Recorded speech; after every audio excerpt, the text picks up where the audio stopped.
રાધે રાધે. આજે આપણે બનાવીશું ગોળો અને ગોળાની ડીશ.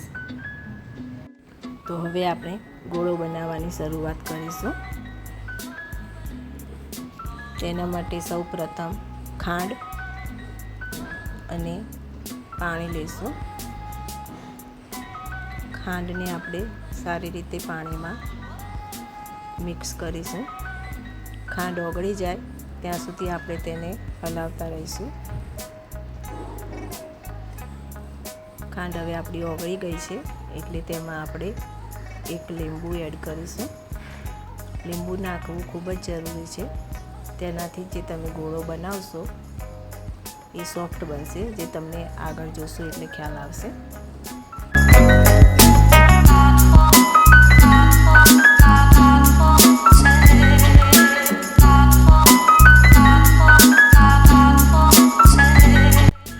હવે આપણે અંદર કાચી કેરીનું સિરપ એડ કરીશું. તમે આમાં કોઈ પણ ફ્લેવરનું સિરપ ઉમેરી શકો છો.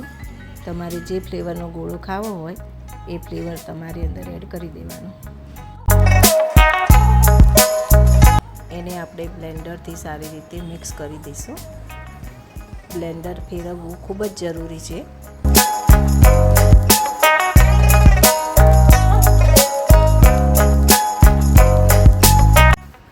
પછી મેં એમાં ફૂડ કલર એડ કર્યો છે, ગ્રીન કલર, જે તમે સ્કીપ પણ કરી શકો છો.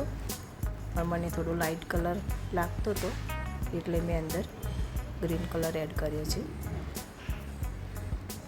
ફરીથી એકવાર બ્લેન્ડર ફેરવી દઈશું.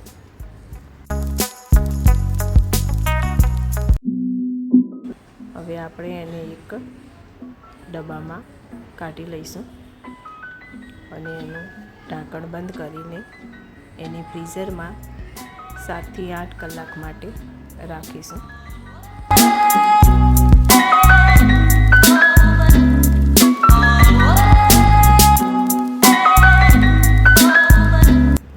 હવે 7 થી 8 કલાક થઈ ગયા છે. હવે આપણે આ ગોળાને કાંટા ચમચીની મદદથી એની છીણ કરી નાખીશું. તમે જોઈ શકો છો કે છીણ કેવી સરસ થઈ રહી છે. જે આપણે લીંબુ નાખ્યું હતું એનાથી આ બરફ છે એકદમ સોફ્ટ થયો છે, હાર્ડ નથી થયો. એટલે તમારે ઇઝીલી તમારે છીણ થઈ જશે.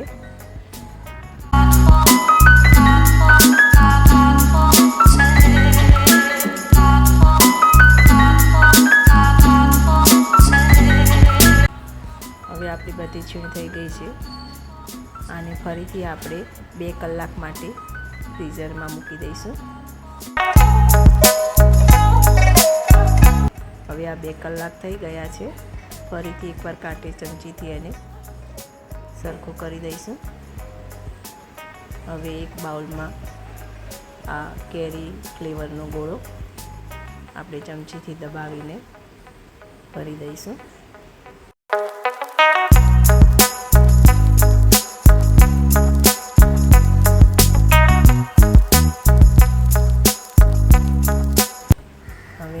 પર આપણે ઓરેન્જ કલરનો ગોળો મૂકીશું.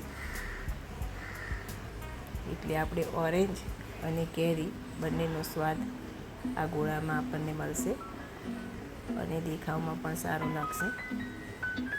આને પણ આપણે સારી રીતે ચમચીથી દબાવી અને વાટકીમાં ભરી દઈશું.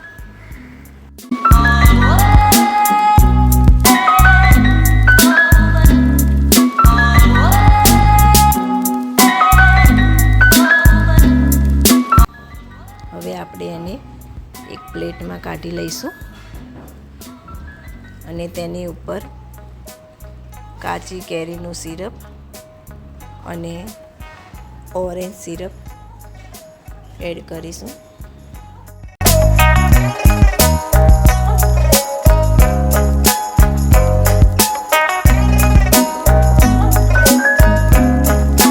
પહેલાં આપણે મિલ્ક મેડ અને તેની ઉપર ટોપરાનું છીણ, તૂટી ફ્રૂટી અને ડ્રાય ફ્રૂટ એડ કરીશું. તમે તમારી ચોઈસ પ્રમાણે કોઈ પણ ડ્રાયફ્રૂટ ઉપર નાખી શકો છો.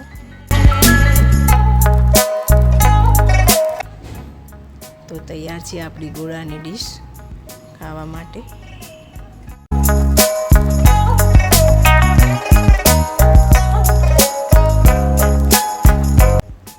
આ ગોળાની ડીશ ખૂબ જ સ્વાદિષ્ટ બને છે, જે બહાર કરતાં પણ સરસ દેખાય છે અને સ્વાદમાં પણ એવી સરસ લાગે છે.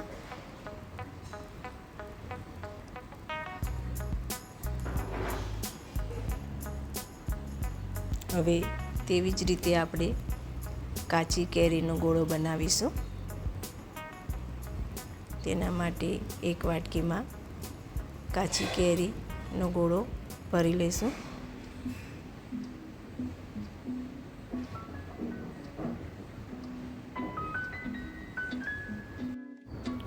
હવે આ ગોળાને આપણે પ્લેટમાં કાઢી લઈશું અને ઉપરથી કાચી કેરીનું સિરપ નાખી દઈશું.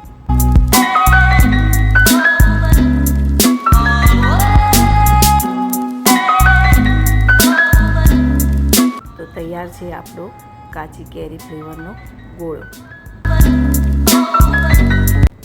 અને આને સેમ મેથડથી આપણે ડીશ પણ બનાવી દઈશું.